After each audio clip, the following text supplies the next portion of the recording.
A chuva caía sobre os jardins da mansão Montenegro, como se quisesse apagar as luzes douradas que ainda brilhavam nas janelas altas, mas nada apagava o reflexo do cristal, do mármore e da vaidade que transbordava daquela casa.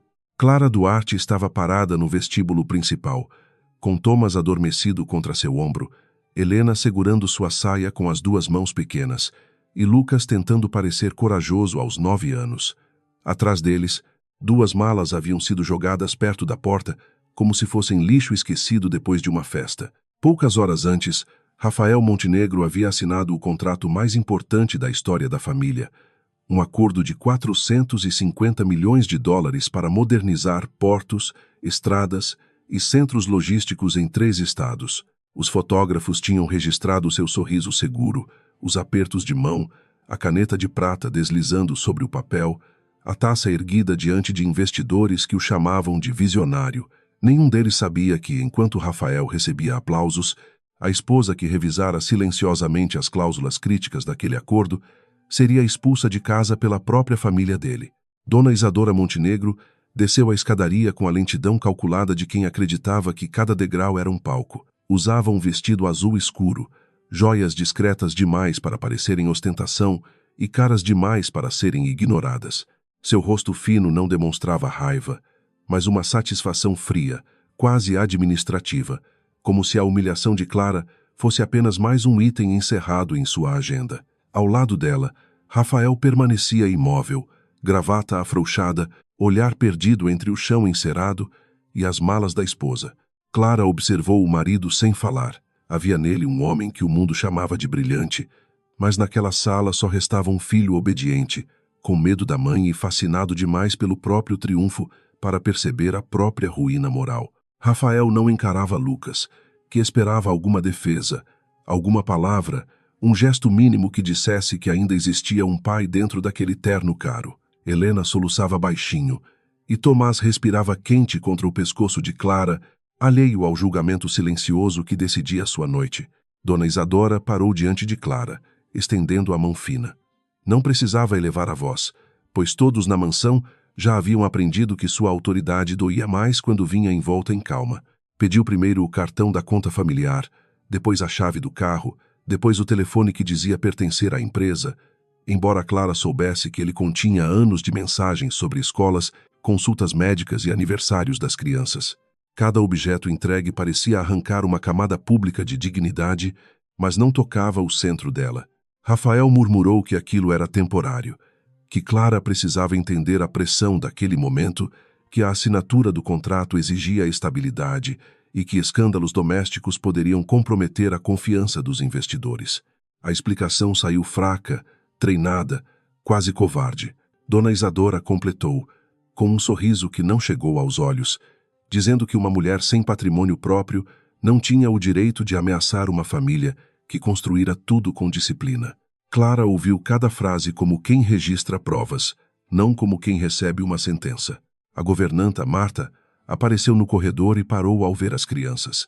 Seus olhos se encheram de uma pena que ela tentou esconder, mas Dona Isadora percebeu e a dispensou com um movimento seco da mão. Na casa Montenegro, compaixão era tratada como indisciplina quando atrapalhava a narrativa oficial. Lucas deu um passo para frente e perguntou ao pai se eles iriam mesmo embora naquela chuva. Rafael abriu a boca, fechou de novo, e aquele silêncio ensinou ao menino algo que nenhuma criança deveria aprender tão cedo. Clara se agachou com cuidado, sem acordar Thomas, e segurou o rosto de Lucas entre os dedos. Disse que eles iriam atravessar aquela noite juntos, como já tinham atravessado febres, mudanças de escola e ausências que ninguém nomeava. Sua voz não tremeu, e talvez por isso a crueldade da cena tenha ficado ainda mais evidente. Helena pediu para levar o coelho de pano que ficara no quarto. Dona Isadora respondeu que os empregados mandariam depois o que fosse de fato delas, como se até os brinquedos exigissem auditoria. Clara ergueu os olhos para a sogra.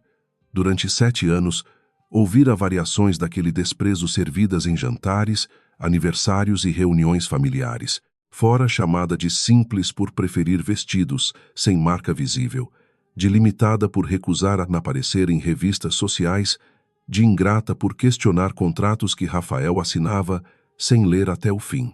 Ninguém daquela família aceitava que sua discrição fosse escolha, não falta de valor. Na cabeça de Isadora, uma mulher calada sempre estava abaixo de alguém, jamais acima de uma armadilha. O contrato daquela tarde ainda latejava na memória de Clara. Ela se lembrava da primeira versão, cheia de lacunas perigosas, prazos impossíveis e garantias que poderiam destruir pequenas fornecedoras se o consórcio atrasasse pagamentos. Fora ela, quem passara 3 noites corrigindo riscos, cruzando cláusulas, alertando Rafael sobre termos que ele fingiu ter compreendido sozinho. Na cerimônia, ele agradecera a Deus, à mãe e ao legado Montenegro. Não mencionara a esposa, e Clara não se importara. Agora entendia que a omissão fora apenas o ensaio da traição. Dona Isadora se aproximou mais um pouco e baixou a voz para que as crianças não entendessem tudo, embora entendessem o suficiente pela maldade do tom. Disse que Clara havia se acostumado ao conforto, mas confundira tolerância com direito. Disse que uma esposa substituível não podia se comportar como sócia. Disse ainda que Rafael precisava ao lado de si alguém que somasse imagem, alianças e sobrenome, não uma mulher que aparecia com olheiras em reuniões escolares e fazia perguntas inconvenientes diante de advogados muito bem pagos. Rafael pareceu incomodado apenas quando a palavra substituível atravessou o ar.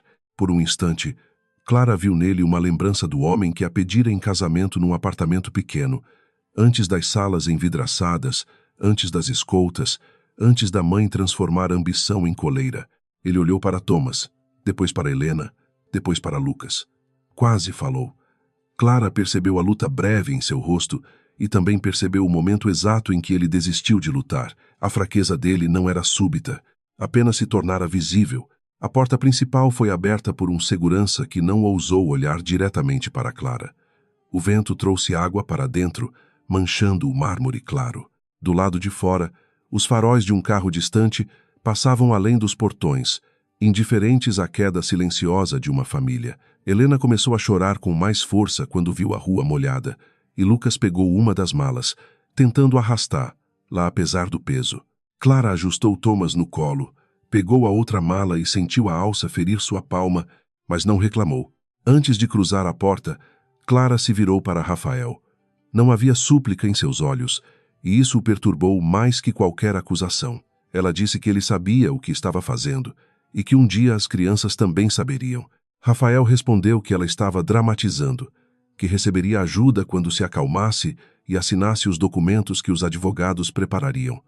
Clara não perguntou quais documentos. Conhecia bem aquela família para saber que a generosidade deles sempre vinha grampeada a uma renúncia, a uma mentira ou a uma confissão fabricada. Dona Isadora sorriu ao ouvir a palavra advogados, como se o mundo inteiro pudesse ser dobrado por timbres, carimbos e relações antigas em gabinetes discretos. Acreditava que Clara não tinha dinheiro, não tinha sobrenome útil, não tinha padrinhos políticos, não tinha nenhum lugar para ir naquela noite. Essa avaliação a deixava tranquila. Pessoas como Isadora não temiam injustiças, apenas testemunhas. E Clara, com 3 crianças encharcadas, 2 malas e nenhum cartão no bolso, parecia aos olhos dela uma testemunha facilmente apagável. A chuva recebeu Clara como uma parede. Em segundos, seu cabelo grudou no rosto e o vestido simples ficou pesado. Lucas puxou a mala pela entrada de pedras, tropeçando 2 vezes, mas recusando ajuda porque queria carregar alguma parte da própria vergonha. Helena apertava o coelho invisível contra o peito, como se ainda pudesse sentir o brinquedo esquecido lá em cima.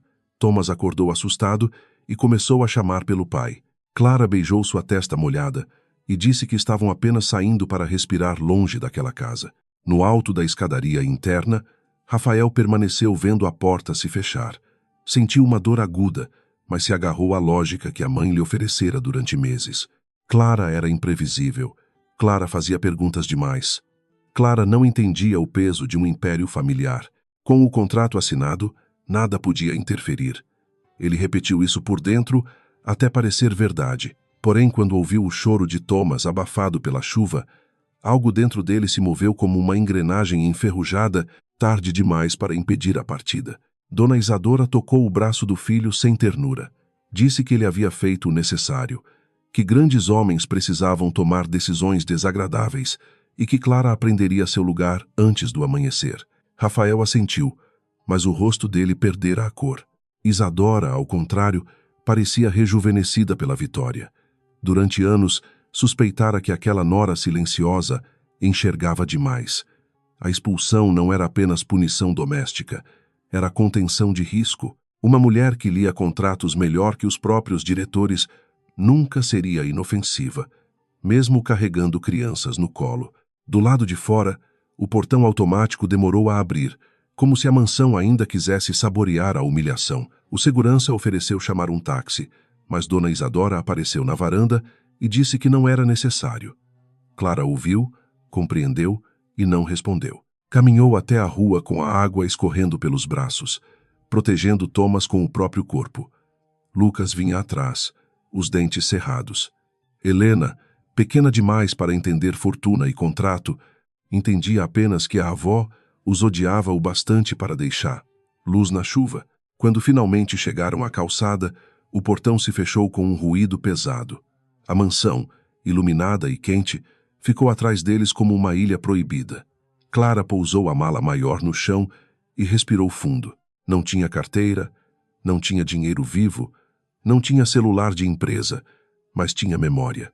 E a memória de Clara Duarte era uma sala organizada, com gavetas limpas, datas precisas, nomes completos, cláusulas, versões, conversas interrompidas quando ela entrava. Havia perdido acesso a objetos, não ao que sabia. Lucas perguntou para onde iriam. Clara olhou a avenida quase vazia, as árvores vergadas pela chuva, o reflexo dos postes quebrado nas poças. Sentiu medo, sim, um medo físico, materno, antigo, que apertava suas costelas ao pensar em febre, fome, abrigo e documentos. Mas por baixo dele havia outra coisa, mais fria e mais firme. A certeza de que aquela noite não era o fim da história escrita pelos Montenegro. Era a primeira página de uma versão que eles nunca tiveram coragem de imaginar. Ela tirou de dentro do forro da mala pequena uma sacola plástica bem dobrada. Lucas a observou com surpresa. Dentro havia uma pasta fina, protegida da chuva, com cópias impressas de páginas que Rafael julgava esquecidas na impressora do escritório semanas antes. Clara não pretendia usá-las um dia. Guardara por hábito, por cautela profissional, por aquele instinto que mulheres subestimadas desenvolvem quando vivem cercadas de sorrisos que escondem facas. Na primeira folha, aparecia a minuta limpa do contrato, antes das alterações finais feitas sem sua revisão. Helena perguntou se aqueles papéis comprariam comida. Clara sorriu com uma tristeza doce e respondeu que talvez comprassem algo mais importante. Embora a menina não pudesse compreender ainda, aqueles papéis eram mapas de uma mentira. Mostravam prazos, garantias, contas vinculadas e nomes de consultorias que não deveriam estar ali. Mostravam também a assinatura digital de Rafael em anexos que ele provavelmente não lera, guiado por uma confiança cega na mãe e nos homens que a serviam. Clara fechou a pasta antes que a chuva alcançasse as bordas. Um carro preto passou devagar, espirrando água perto da calçada, e por um instante Clara pensou que alguém da mansão tivesse vindo vigiar. Não era impossível. Isadora preferia vencer com testemunhas controladas e portas fechadas. Clara puxou as crianças para perto da entrada coberta de uma farmácia fechada. Ali, sob a marquise estreita, contou as moedas esquecidas no bolso do casaco de Lucas. Eram poucas, ridículas diante dos 450 milhões celebrados naquela tarde, mas suficientes para ensinar uma verdade brutal sobre poder e abandono.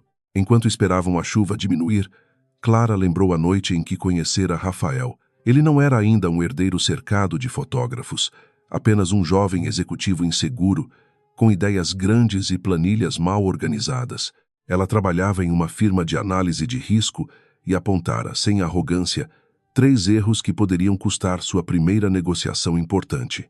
Rafael se encantara não só por sua beleza discreta, mas por sua precisão. Dizia que a mente dela acendia salas escuras. Anos depois, preferira viver na escuridão confortável da própria vaidade. Lucas se encostou na parede e perguntou se o pai não gostava mais deles. Clara sentiu a pergunta como uma lâmina, mas sabia que responder com ódio seria entregar às crianças uma herança envenenada. Disse que adultos podiam fazer escolhas muito erradas quando tinham medo de perder poder e que o amor verdadeiro precisava aparecer em atitudes, não em retratos de família. Lucas pareceu mais velho ao ouvir aquilo. Helena se abraçou à cintura da mãe e Tomás voltou a dormir, cansado de chamar por alguém que não vinha. Na mansão, a festa recomeçara em volume baixo. Rafael entrou no escritório ainda molhado pelo próprio suor, embora não tivesse pisado na chuva. Sobre a mesa estava a cópia cerimonial do contrato. As páginas brilhavam sob a luminária, impecáveis, quase sagradas. Ele passou os dedos pela assinatura e tentou sentir orgulho. Em vez disso, viu a imagem de Clara entregando o cartão sem tremer. Aquela calma o perseguia. Mulheres desesperadas imploravam, ameaçavam, quebravam vasos. Clara apenas olhara para ele como se já soubesse a sentença futura. Dona Isadora entrou sem bater. Disse que os advogados iniciariam pela manhã o pedido de separação com proteção patrimonial e controle de narrativa. Usou essas palavras como quem fala de limpeza de primavera. Rafael perguntou se era necessário envolver as crianças. Isadora respondeu que crianças eram sempre envolvidas quando uma mulher ambiciosa tentava usar maternidade como arma. A frase trouxe alívio falso, pois transformava a culpa em estratégia. Rafael aceitou o copo de uísque que ela lhe ofereceu, mas sua mão tremia ao redor do cristal. Clara conseguiu entrar em uma pequena padaria ainda aberta perto da estação. O dono, um homem de bigode grisalho, olhou a mãe encharcada e as 3 crianças com aquela hesitação de quem teme problemas, mas ainda conserva humanidade suficiente para não virar o rosto. Ela pediu água quente para preparar a mamadeira de Thomas e disse que pagaria assim que pudesse. O homem observou a pasta protegida contra o peito dela, as malas, os olhos firmes apesar do cansaço, e trouxe também 4 pães sem perguntar. Sentados perto do balcão, as crianças comeram em silêncio. Clara dividiu seu pão em pedaços pequenos e fingiu não ter fome. A televisão no canto mostrava a cerimônia do contrato, repetida em um telejornal noturno. Rafael aparecia sorrindo ao lado de investidores, com Dona Isadora um passo atrás, elegante e vitoriosa. O apresentador falava em novo ciclo de prosperidade, milhares de empregos, liderança visionária. Lucas olhou para a tela e depois para a mãe. Pela primeira vez, a distância entre imagem pública e verdade privada lhe pareceu monstruosa. O dono da padaria comentou que aquele homem devia nadar em dinheiro. Clara respondeu apenas que dinheiro não ensinava ninguém a ser decente. Não havia amargura teatral na frase, apenas exatidão. A reportagem mostrou um close da assinatura, e Clara reconheceu no canto inferior da página uma numeração de anexo que não pertencia à versão que ela revisara.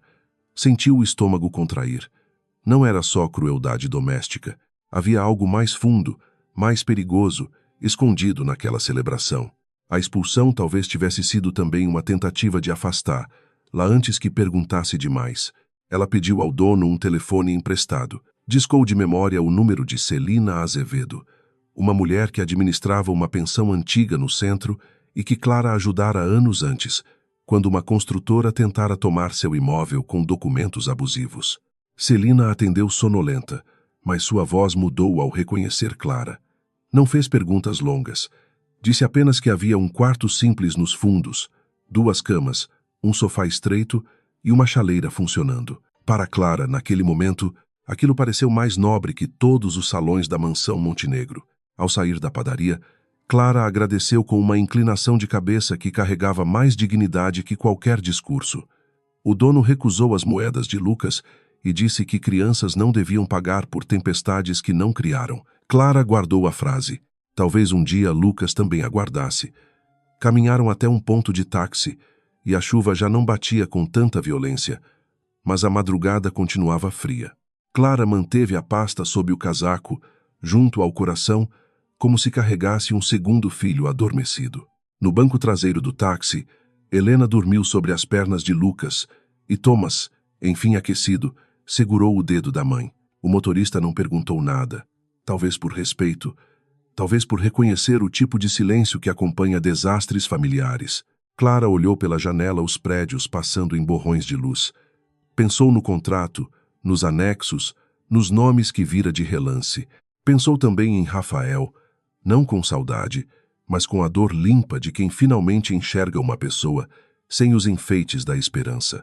Rafael, na mansão, abriu uma gaveta do escritório e procurou a pasta azul, onde imaginava estar a versão preliminar do acordo. Não a encontrou. Chamou um assessor, depois outro, e fingiu calma ao perguntar sobre documentos arquivados.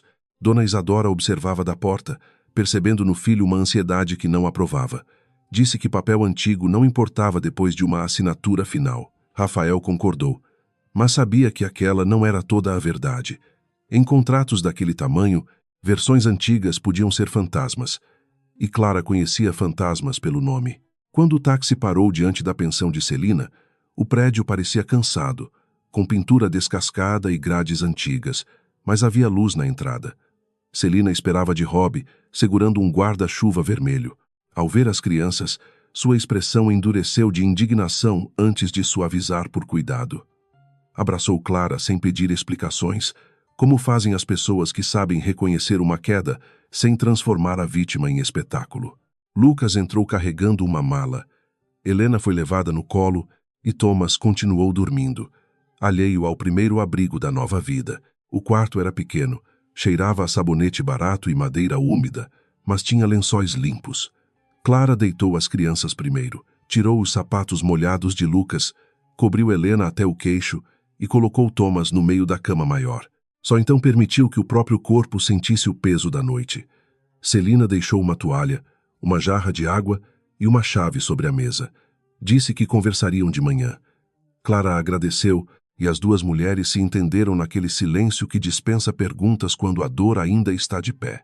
Sozinha por alguns minutos, Clara abriu a pasta sobre a mesa estreita. As folhas tinham sobrevivido.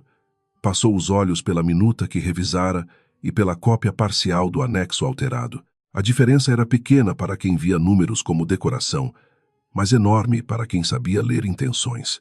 Uma garantia havia sido deslocada.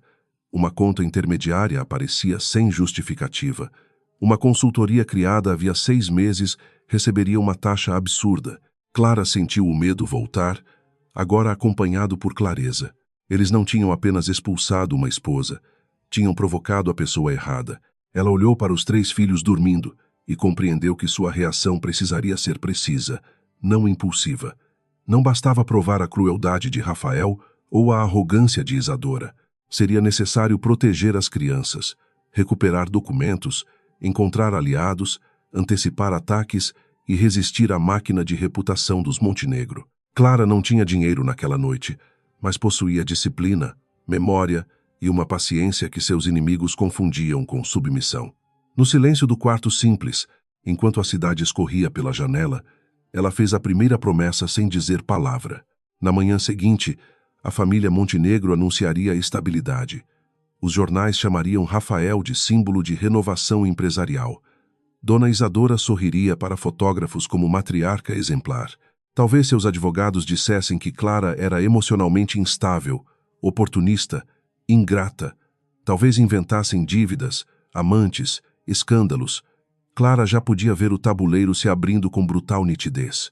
Ainda assim, ao fechar a pasta e apagar a luz, não sentiu derrota. Sentiu luto, sim, por um casamento que morrera de covardia. Mas abaixo do luto, nascia uma força silenciosa, dura e luminosa. Antes de dormir na poltrona estreita, Clara acariciou os cabelos de Lucas. O menino abriu os olhos por um segundo e perguntou se eles ficariam bem.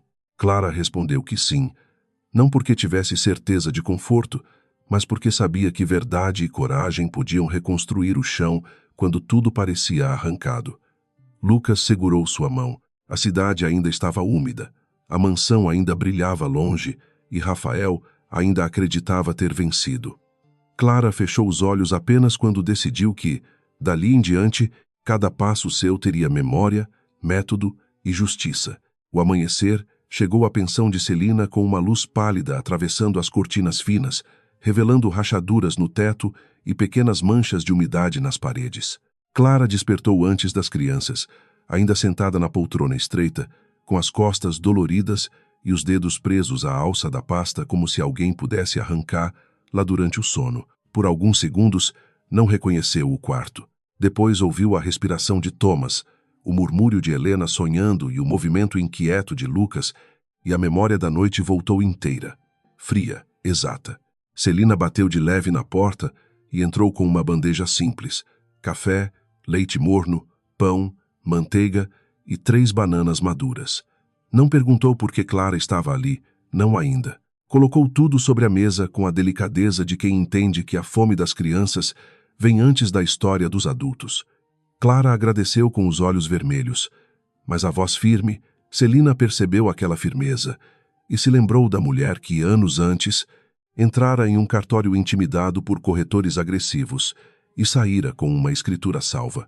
Lucas acordou primeiro e tentou se sentar depressa, como se tivesse esquecido onde estava e precisar. Helena abriu os olhos procurando o quarto azul da mansão e franziu o rosto ao encontrar apenas a parede descascada. Thomas chorou ao perceber a ausência do pai, mas se acalmou quando Clara o tomou no colo. A mãe sorriu para todos, não por alegria, mas por disciplina, porque crianças medem o mundo pelo rosto de quem as ama. Depois do café, Celina levou Helena e Thomas para conhecer a pequena cozinha da pensão, deixando Clara e Lucas sozinhos por alguns minutos. O menino ficou de pé ao lado da janela, olhando a rua estreita, onde vendedores abriam portas metálicas e ônibus passavam cuspindo fumaça. Perguntou se a avó podia mandar a polícia buscá-los. Clara respirou fundo antes de responder. Disse que ninguém tinha o direito de separar luz sem uma decisão justa, mas que pessoas poderosas às vezes tentavam fazer parecer legal aquilo que era apenas crueldade bem vestida. Lucas guardou a frase como quem guarda uma pedra no bolso. Queria acreditar na mãe, mas a imagem do pai calado ainda ardia nele. Clara percebeu e não tentou apagar a dor com mentiras. Disse que coragem não significava não sentir medo, e sim escolher bem o que fazer com ele. O menino assentiu sem sorrir. Naquele instante, ela entendeu que a expulsão não havia roubado apenas abrigo e dinheiro. Havia arrancado uma camada de infância, e por isso sua resposta precisaria ser maior que vingança. Quando Celina voltou, Clara pediu papel, uma caneta e acesso a um computador antigo que vira atrás do balcão. A dona da pensão ergueu as sobrancelhas, mas não se surpreendeu. Pessoas feridas costumavam pedir remédios, conselhos ou silêncio. Clara pedia ferramentas. No escritório apertado, entre contas de água e caixas de recibos, ela abriu uma lista de nomes escrita de memória. Não eram amigos de salão, nem parentes influentes. Eram contadores, auditores, analistas, uma jornalista de economia e um advogado jovem que lhe devia mais que gratidão. O primeiro contato foi com Irene Valença, antiga colega de uma firma de risco corporativo. Clara não contou a história toda. Apenas perguntou se Irene ainda tinha acesso aos registros públicos de constituição de empresas e se podia verificar 3 consultorias citadas nos anexos do contrato Montenegro. Do outro lado da linha, houve um silêncio atento. Irene conhecia Clara o suficiente para entender que ela jamais desperdiçaria uma ligação com suspeitas vazias. Prometeu procurar ainda naquele dia. Ao desligar, Clara anotou horários, nomes e possíveis vínculos. A segunda ligação foi para Mateus Rocha, advogado que Clara ajudara quando ele era apenas estagiário e quase perdera a carreira por se recusar a assinar um parecer fraudulento. Mateus atendeu com voz sonolenta. Depois despertou completamente ao ouvir o nome, Montenegro. Clara disse que precisava de orientação urgente sobre guarda, proteção contra difamação e preservação de provas. Mateus fez poucas perguntas e nenhuma promessa teatral. Pediu que ela não assinasse nada, não respondesse provocações e guardasse cada documento como se fosse uma joia frágil. Enquanto Clara costurava a primeira rede de defesa, Rafael acordava em lençóis caros e silêncio sufocante. Não dormira. A ausência das crianças transformara a mansão em um espaço excessivamente grande, cheio de ecos que a festa da noite anterior não conseguira apagar. Sobre a mesa de cabeceira, havia mensagens de investidores, jornalistas e aliados políticos elogiando a assinatura do contrato. Rafael leu algumas, mas nenhuma o alcançou. Via apenas Lucas diante da porta, perguntando se iriam mesmo embora. O menino não acusara. Isso era o pior. Dona Isadora entrou no quarto sem esperar permissão e encontrou o filho ainda sentado à beira da cama. Disse que a equipe de comunicação preparava uma nota discreta. apresentando Clara como alguém emocionalmente exausta que decidira se afastar por alguns dias com as crianças. Rafael reagiu, dizendo que aquilo era mentira demais. Isadora respondeu que a verdade crua raramente servia aos negócios. Para ela, reputação era um tecido caro. Se uma mancha surgia, não se confessava a sujeira. Costurava-se por cima com habilidade e rapidez. Rafael perguntou se não seria melhor enviar dinheiro a Clara. Isadora sorriu como quem ouve uma ingenuidade perigosa. Disse que dinheiro sem controle daria a Clara independência. E independência era o primeiro degrau da desobediência pública. Lembrou ao filho que o contrato de 450 milhões de dólares ainda passaria por revisões operacionais, garantias bancárias e aprovações de consórcio. Qualquer instabilidade conjugal poderia ser explorada por concorrentes. Rafael sabia que a mãe exagerava para dominá-lo, mas também sabia que parte da ameaça era real, e esse era o veneno mais eficiente. Na pensão, Clara tomou banho rápido e vestiu a única roupa seca que encontrara na mala, uma camisa branca simples e uma calça escura. Prendeu o cabelo, lavou o rosto e encarou o espelho manchado. Não viu a mulher que Dona Isadora descrevera. Viu olheiras, cansaço e uma tristeza funda, mas também viu cálculo. Abriu a pasta novamente e separou as folhas em 3 grupos. O primeiro tratava da vida familiar, o segundo, da segurança financeira das crianças. O terceiro, mais perigoso, pertencia ao contrato. Celina entrou no escritório trazendo uma sacola com roupas infantis esquecidas por hóspedes antigos. Clara aceitou sem orgulho ferido, porque orgulho não aquece crianças. Agradeceu e, pela primeira vez, contou a versão curta da noite. Celina ouviu com as mãos cruzadas sobre o avental, o rosto endurecendo a cada detalhe. Quando Clara mencionou os anexos suspeitos, a dona da pensão estreitou os olhos. Disse que homens ricos sempre chamavam de negócio aquilo que, na boca dos pobres, virava crime. Clara não respondeu, mas anotou mentalmente a precisão daquela frase. Ao meio-dia, Irene retornou. Sua voz vinha baixa, tensa. 2 das consultorias citadas no anexo haviam sido abertas no mesmo endereço comercial, com sócios diferentes, mas procuradores ligados a um antigo assessor de Dona Isadora. A terceira empresa existia havia pouco tempo e declarava prestar serviços de logística estratégica, embora não tivesse funcionários registrados em bases acessíveis. Clara sentiu a linha do desenho escuro se formando. Não era prova suficiente ainda, mas era uma trilha, e trilhas importavam quando os culpados acreditavam ter queimado todas as pontes. Mateus chegou à pensão no início da tarde, usando terno amassado e carregando uma pasta gasta. Seu rosto trazia a pressa de quem atravessara a cidade cancelando compromissos, mas sua voz manteve calma profissional. Ao ver as crianças brincando com copos plásticos no corredor, ele compreendeu a dimensão humana do caso antes da jurídica. Cumprimentou Clara sem pena excessiva, e ela agradeceu por isso. Pessoas fortes também precisam de ajuda, mas não precisam ser reduzidas a ruínas para merecê-la. Sentaram-se no escritório de Celina, cercados por recibos e poeira. Clara apresentou os documentos em ordem. Mateus os examinou com atenção crescente, fazendo perguntas sobre datas, versões, reuniões e acessos. Ela respondia sem hesitar, como se cada detalhe tivesse sido arquivado dentro de si desde o primeiro pressentimento de perigo. Explicou que revisara a minuta inicial por pedido informal de Rafael, sem contrato de consultoria, porque ainda acreditava que proteger a empresa do marido era proteger a própria família. Mateus ergueu os olhos ao ouvir isso. Disse que a ausência de contrato não apagava a autoria técnica quando houvesse rastros verificáveis. A conversa passou então para a guarda das crianças. Mateus foi direto. A família Montenegro tentaria retratar Clara como instável, interesseira ou incapaz de sustentar os filhos. Poderiam usar a falta de moradia fixa, a ausência de recursos imediatos e até a noite na pensão como armas contra ela. Clara ouviu sem se ofender. Sabia que a verdade emocional não bastava diante de papéis. Pediu uma lista do que precisava reunir. Mateus escreveu documentos escolares, registros médicos, mensagens de cuidado cotidiano, testemunhas e qualquer prova de abandono financeiro deliberado. Na mansão, a nota de comunicação ficou pronta antes do almoço. Rafael leu o texto em silêncio, sentindo náusea a cada linha polida. Dizia que Clara se afastara voluntariamente para preservar a privacidade dos filhos durante uma fase de adaptação familiar. Dizia que Rafael continuava comprometido com seus deveres de pai e executivo.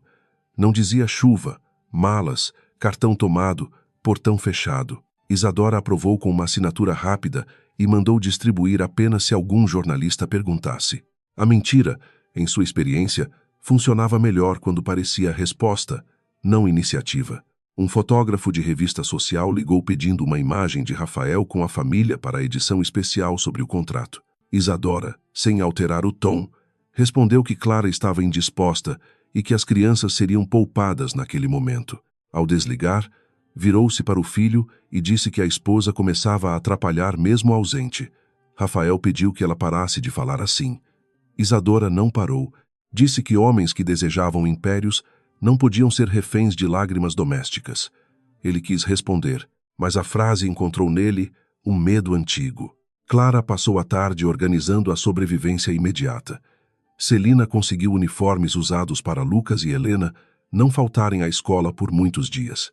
Mateus providenciou uma petição emergencial pedindo preservação de bens essenciais e impedindo retirada das crianças sem autorização judicial. Irene enviou os primeiros registros das consultorias. A jornalista Marina Prado, contatada com cautela, respondeu apenas que ouviria Clara quando houvesse documentos sólidos. Cada pequena ajuda parecia modesta diante do poder Montenegro, mas Clara sabia que grandes quedas começavam com fissuras quase invisíveis. No fim da tarde, Helena encontrou uma boneca sem braço em uma caixa de brinquedos da pensão e decidiu que ela seria uma princesa sobrevivente. Thomas riu pela primeira vez desde a noite anterior, batendo palmas enquanto Lucas improvisava uma coroa com papel de pão. Clara observou os três pela fresta da porta e quase desabou, não por fraqueza, mas pelo alívio feroz de vê-los ainda capazes de brincar. A dor, quando encontra a infância pelo caminho, aprende a andar mais devagar para não esmagar tudo. Mateus percebeu o olhar dela e falou com cuidado. Disse que Clara precisava dormir, comer e se preparar para ataques pessoais. O processo legal seria apenas uma parte. A outra seria moral, pública, suja. Os Montenegro tentariam fazê-la reagir mal para depois usar sua reação como prova. Clara fechou a porta devagar e respondeu que não lhes daria esse presente. Mateus sorriu, não por leveza, mas por reconhecimento. Havia clientes que buscavam salvação. Clara buscava estratégia. Isso a tornava mais difícil de quebrar. À noite, Rafael pediu para falar com os filhos por telefone. Isadora tentou dissuadi-lo, mas ele insistiu. Celina atendeu a ligação da pensão, ouviu o nome dele e chamou Clara. A voz de Rafael veio baixa, cercada de ruídos de copos e passos ao fundo. Perguntou se as crianças estavam bem. Clara respondeu que estavam abrigadas, alimentadas e confusas pelo abandono. Ele suspirou, como se a palavra abandono fosse injusta demais. Pediu para falar com Lucas. Clara permitiu, mas ficou ao lado, não por desconfiança mesquinha, e sim por proteção. Lucas pegou o telefone com as duas mãos. Rafael tentou soar carinhoso, perguntou se ele cuidava dos irmãos e disse que tudo logo se resolveria. O menino ficou calado por tempo demais. Depois perguntou por que o pai não abriu a porta de novo. Rafael fechou os olhos. Não havia assessor, advogado ou mãe capaz de responder por ele naquele momento. Disse apenas que tinha sido uma noite difícil. Lucas devolveu o aparelho a Clara sem despedida. Aquilo atingiu Rafael mais fundo que qualquer grito. Clara levou o telefone ao ouvido e ouviu a respiração irregular do marido. Ele disse que poderia mandar alguém buscar algumas roupas e talvez algum dinheiro, desde que ela concordasse em manter discrição. A palavra discrição carregava o mesmo peso de uma coleira. Clara respondeu que as crianças precisavam de estabilidade, não de esmolas condicionadas. Rafael mudou o tom, mais duro, dizendo que ela não deveria transformar um problema familiar em ameaça empresarial. Foi então que Clara entendeu. Ele não ligara apenas pelos filhos. Queria medir o que ela sabia. Ela perguntou, com voz calma, qual versão do anexo financeiro havia sido enviada ao consórcio depois da assinatura. Do outro lado, o silêncio se abriu como uma porta para um abismo.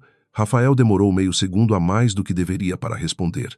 Disse que ela estava confusa e que aqueles documentos não eram assunto dela. Clara quase pôde ver Dona Isadora aproximando-se, alertada pelo tom do filho. Antes de desligar, Clara afirmou que tudo relacionado à segurança legal de um contrato que afetaria milhares de trabalhadores era assunto de qualquer pessoa honesta. Rafael ficou parado com o telefone na mão depois que a linha caiu. Isadora entrou no escritório e perguntou o que Clara dissera. Ele mentiu mal, dizendo que ela estava cansada e ressentida. A mãe o estudou por alguns segundos, percebendo mais do que ele gostaria. Mandou chamar Álvaro Meireles, o consultor que organizara os anexos finais. Rafael perguntou por quê. Isadora respondeu que uma mulher ferida com memória boa podia se tornar inconveniente. Pela primeira vez naquela noite, a palavra inconveniente soou para Rafael como perigo verdadeiro. Na pensão, Clara escreveu tudo o que lembrava da ligação, horário, frases, pausas, mudança de tom. Mateus elogiaria aquela disciplina mais tarde, mas naquele momento ela não pensava em elogios. Pensava em preservar a verdade, antes que os poderosos a cercassem de fumaça. Celina apareceu com sopa e obrigou Clara a comer algumas colheradas. Depois, enquanto as crianças dormiam, as duas mulheres ficaram sentadas na cozinha. Celina contou que perdera o marido para dívidas fabricadas por gente influente e que aprendera a desconfiar de documentos perfeitos demais. Clara ouviu com atenção, porque a dor alheia também podia ensinar. Celina não queria piedade. Queria que Clara entendesse que Isadora não era a primeira pessoa rica a confundir impunidade com inteligência. A diferença estava em quem decidia enfrentar. Lá, Clara segurou a caneca quente entre as mãos e confessou que tinha medo de perder as crianças. A frase saiu baixa, quase envergonhada. Celina respondeu que medo de mãe não era fraqueza, era radar. O importante era não deixar que os inimigos escolhessem a direção. Mais tarde, quando a pensão silenciou, Clara abriu novamente os documentos no computador antigo. Comparou a minuta que guardara com as imagens exibidas no telejornal, ampliando mentalmente cada número visível. Uma sequência de anexo não batia. Uma cláusula de retenção havia sido substituída por autorização de pagamento antecipado a intermediários. Para muitos, aquilo seria linguagem técnica. Para Clara, era uma porta destrancada para desvio de recursos. O contrato de 450 milhões de dólares, anunciado como promessa de empregos e desenvolvimento, podia esconder a engrenagem de uma pilhagem elegante. Ela não comemorou a descoberta. Entendeu o peso dela. Se avançasse, enfrentaria não apenas um marido covarde e uma sogra cruel, mas bancos, fornecedores, escritórios e talvez servidores públicos que preferiam não enxergar. Se recuasse, garantiria talvez alguns meses de paz comprada, mas ensinaria aos filhos que a verdade podia ser vendida quando a ameaça era grande. Clara olhou para Lucas, Helena e Thomas dormindo juntos, os três formando uma pequena muralha de calor no quarto frio. A escolha, na verdade, já estava feita. Antes de apagar a luz, Clara enviou uma última mensagem a Mateus pelo computador de Celina, pedindo uma reunião urgente pela manhã e anexando a lista preliminar das inconsistências. Em seguida, escreveu a Irene solicitando registros completos das consultorias e seus procuradores. Por fim, deixou para si mesma uma nota curta, quase severa. Proteger as crianças, preservar provas, não reagir à provocação, seguir o dinheiro. Ela leu a frase final 2 vezes. Seguir o dinheiro. Era ali que Dona Isadora escondia sua soberba, e era ali que começaria a cair. Na manhã seguinte, a primeira mentira chegou antes do café. Celina encontrou o jornal dobrado sob a porta da pensão e percebeu, pelo rosto na capa do caderno de negócios, que aquele papel não trazia apenas notícias. Rafael aparecia sorrindo ao lado de Dona Isadora, mas a nota pequena no canto falava de crise conjugal, afastamento voluntário de Clara e preocupação da família Montenegro com o equilíbrio emocional das crianças. Não havia acusação direta ainda. Havia insinuação, aquela forma elegante de veneno que permite ao agressor lavar as mãos. Clara leu a nota 2 vezes, sem alterar a expressão, enquanto Lucas observava cada movimento dela. A palavra voluntário parecia uma ofensa cuidadosamente polida. A palavra equilíbrio parecia uma armadilha. Helena perguntou se o jornal falava deles, e Clara dobrou a página com calma, dizendo que falava de adultos que ainda precisavam aprender a dizer a verdade. Mateus chegou poucos minutos depois, viu o jornal sobre a mesa e não precisou perguntar quem havia plantado a história. Sua mandíbula se contraiu apenas uma vez, breve, profissional, contida. O advogado explicou que aquilo era a abertura de um cerco. Primeiro viriam notas discretas, depois boatos sobre dívidas, instabilidade, talvez uma suposta traição, qualquer coisa que transformasse uma mãe abandonada em personagem suspeita. Clara ouviu enquanto preparava leite para Thomas.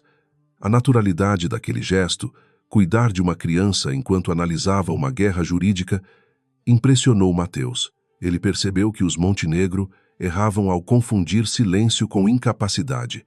Clara não reagia rápido porque era fraca. Reagia apenas quando a resposta podia atingir o lugar certo. Ao longo daquela manhã, as mensagens começaram a aparecer.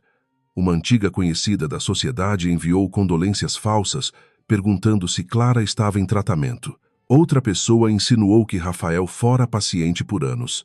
Marina Prado, a jornalista, encaminhou com cautela uma informação recebida de fonte anônima, segundo a qual Clara teria retirado valores da empresa do marido antes de desaparecer com os filhos. A mentira era grosseira, mas não precisava ser perfeita. Bastava sujar a água antes que alguém tentasse beber dela. Clara salvou cada mensagem em ordem. Irene trouxe uma descoberta mais concreta.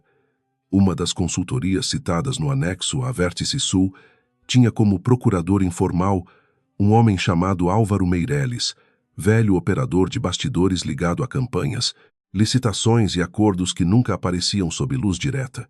Outra empresa, a Litoral Projetos, possuía endereço em uma sala alugada que também servira a um instituto social de Dona Isadora. Clara reconheceu o padrão. Não era uma fraude improvisada para enriquecer apenas uma pessoa, era uma rede, e redes assim sobreviviam porque todos puxavam o fio do outro.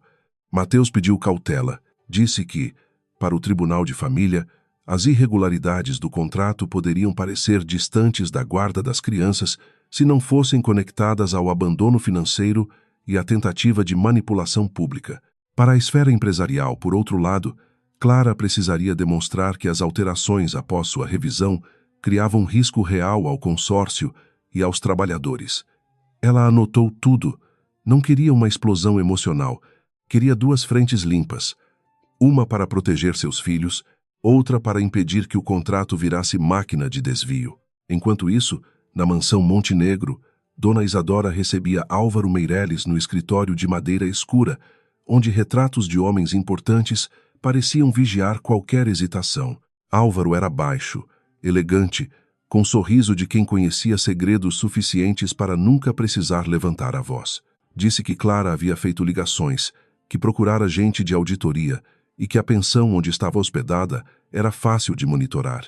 Rafael, presente contra a vontade da mãe, empalideceu ao ouvir a palavra monitorar.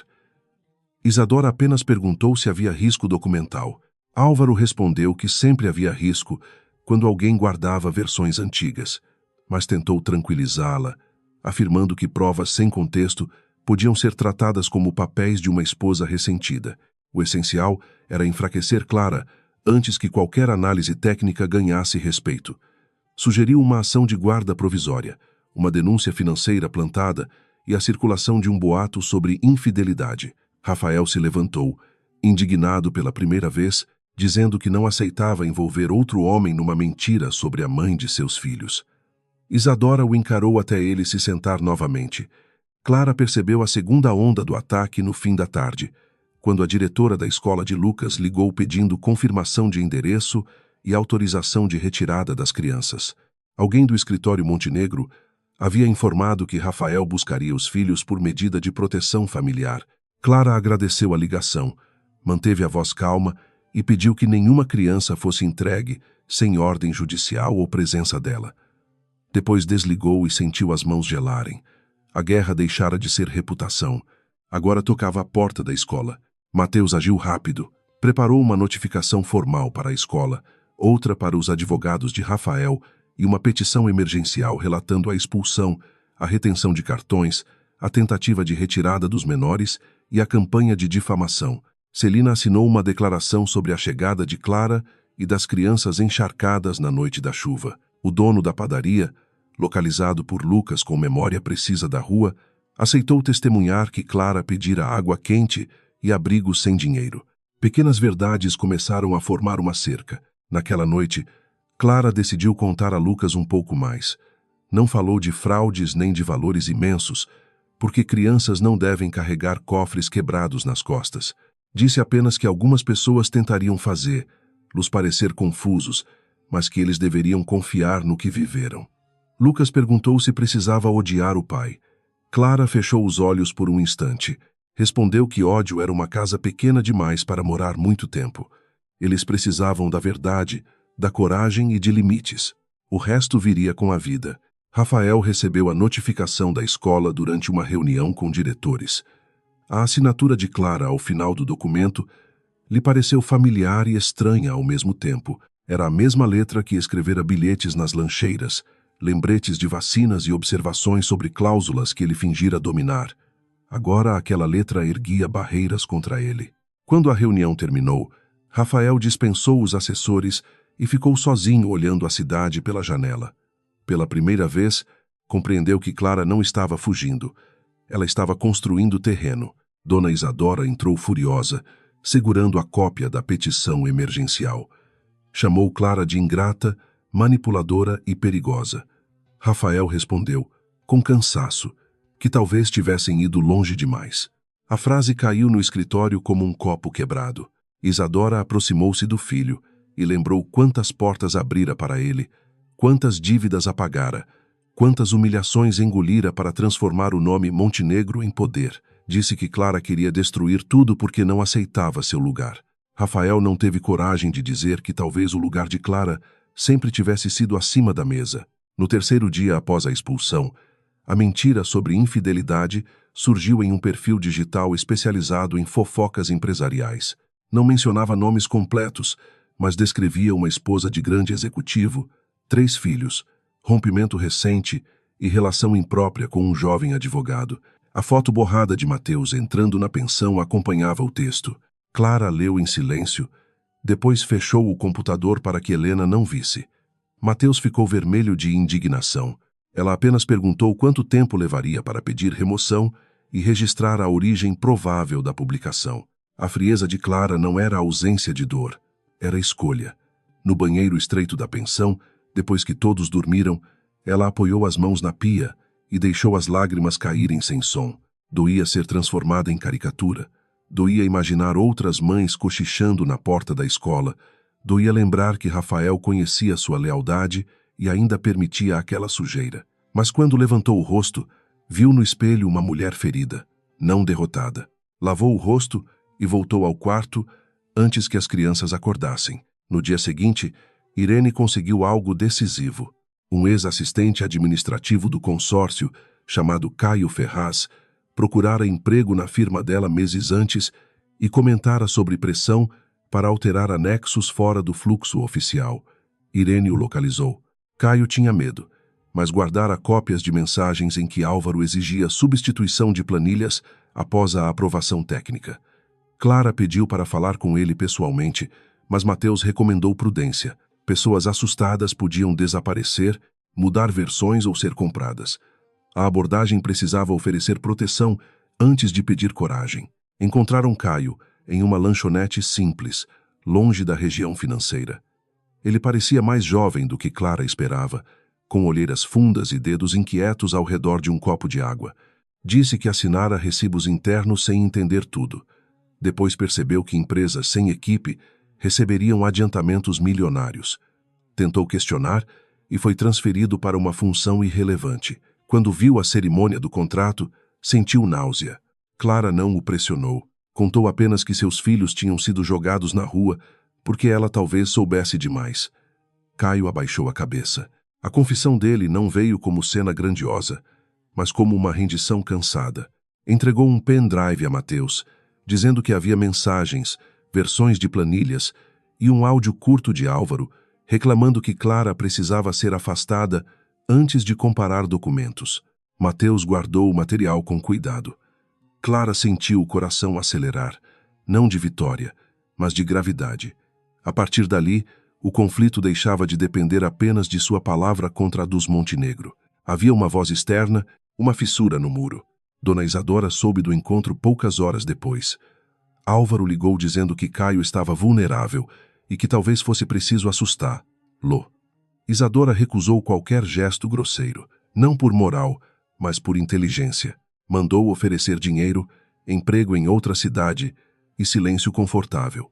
Ao desligar, olhou para Rafael, que ouvira apenas metade da conversa, e disse que Clara estava transformando um problema familiar em sabotagem empresarial. Rafael respondeu que talvez o problema empresarial existisse antes.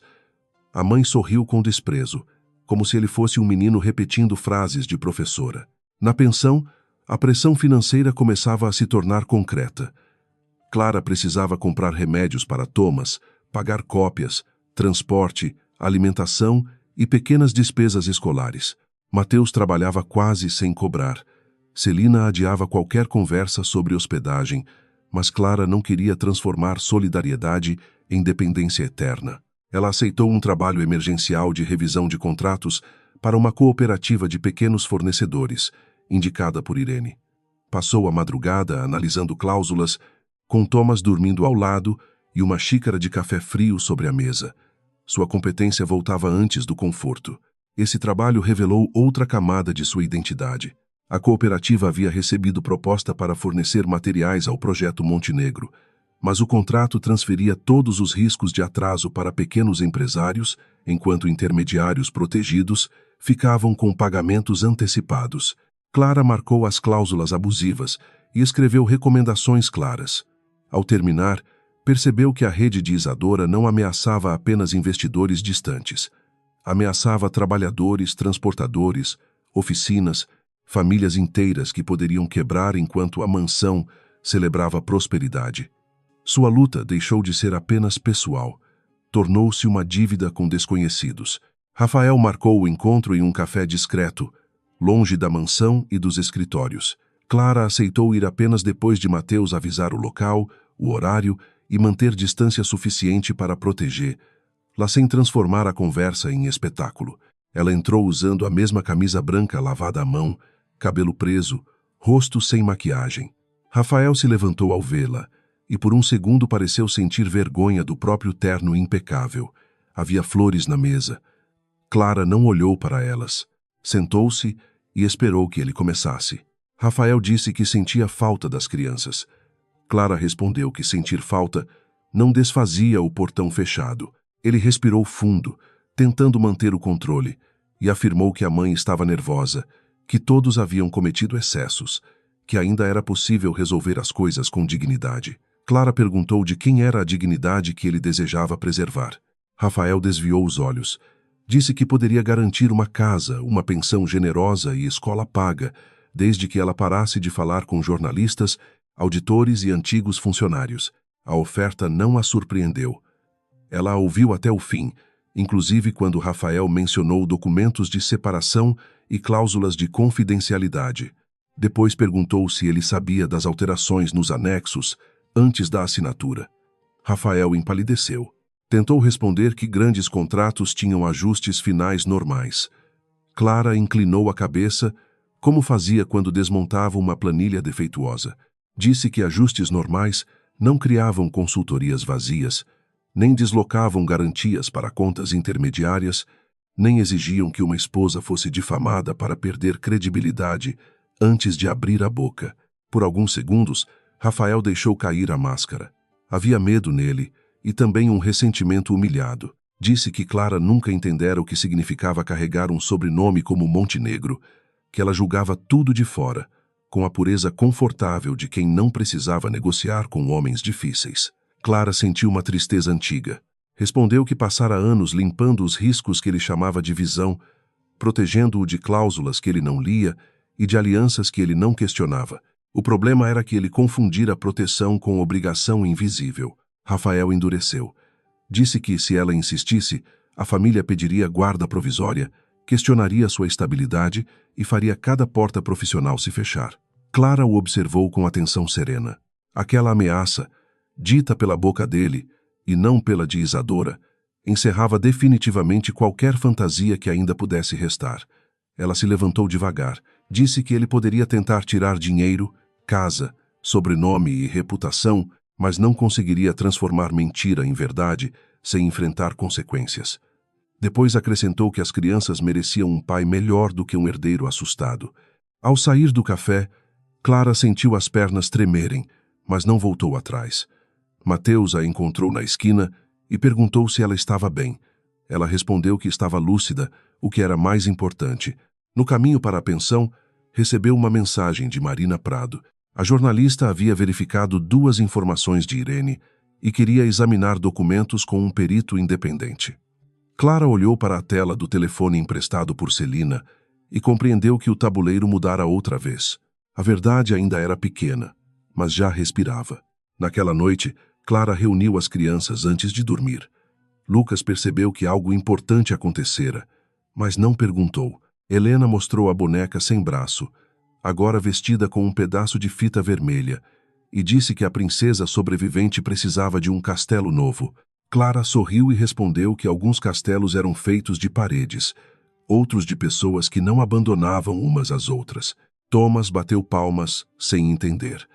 Por um instante breve, a pensão pareceu menos provisória, como se dignidade pudesse iluminar até quartos com tinta descascada. Longe dali, Rafael voltou para a mansão e encontrou Dona Isadora esperando no escuro do escritório.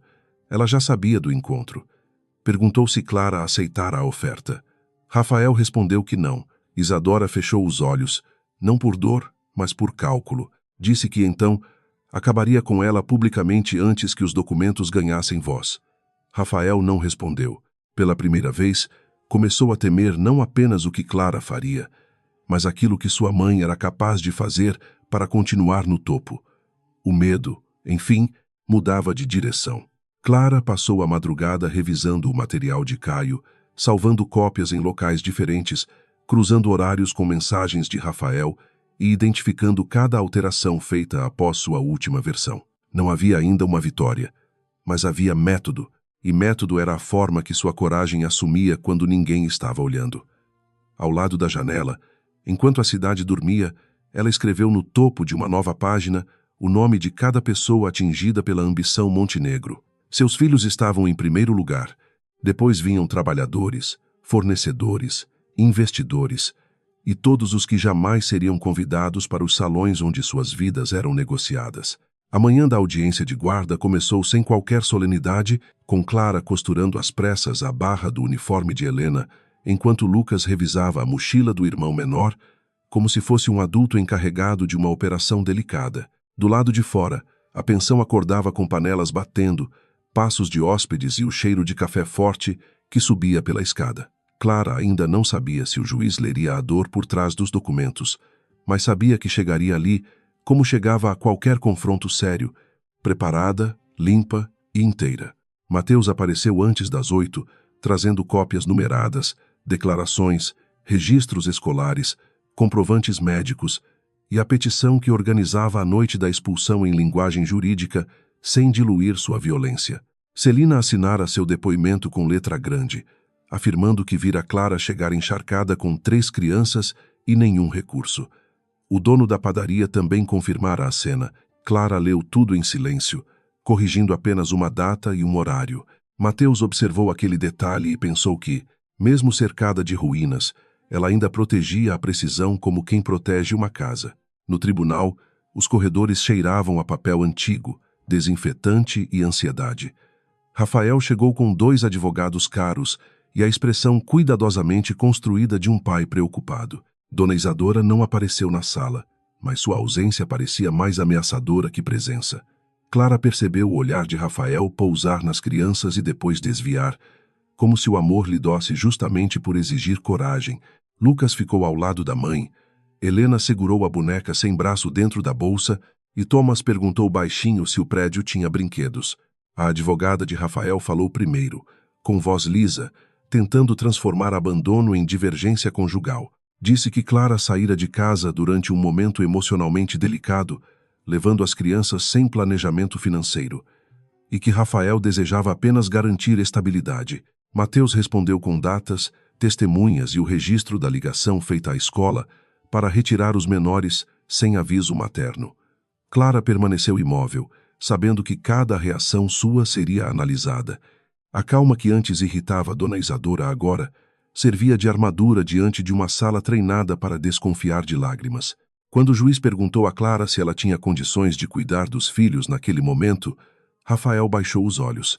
A pergunta era legítima, mas trazia o peso cruel de uma pobreza fabricada pela própria família, que agora a usava como acusação.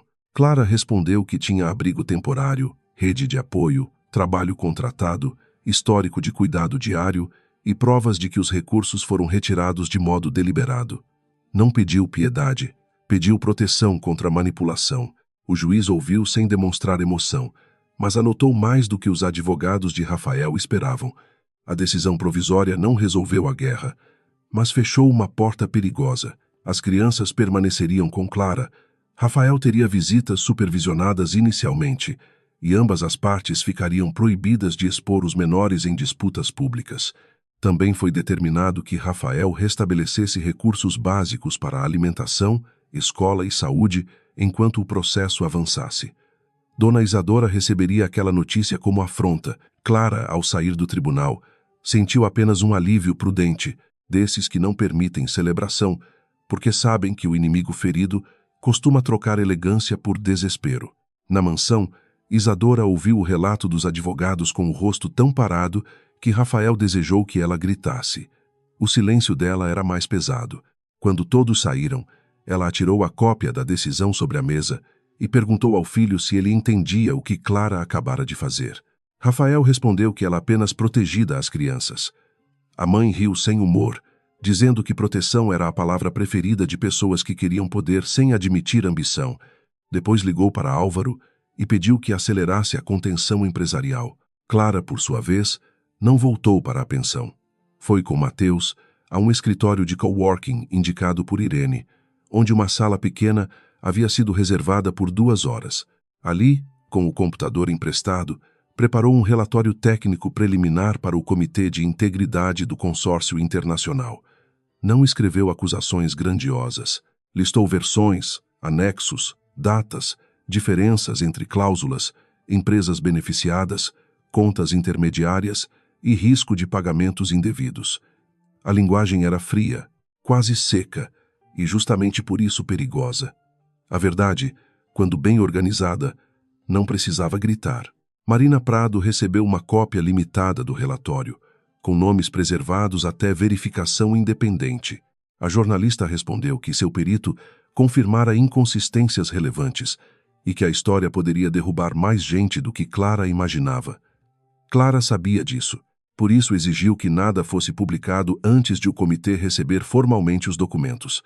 Não queria espetáculo antes de proteção institucional. Mateus concordou. Uma denúncia precipitada poderia permitir aos Montenegro destruir rastros. Era necessário fazer a verdade entrar primeiro por portas onde carimbos, registros e protocolos impedissem seu desaparecimento.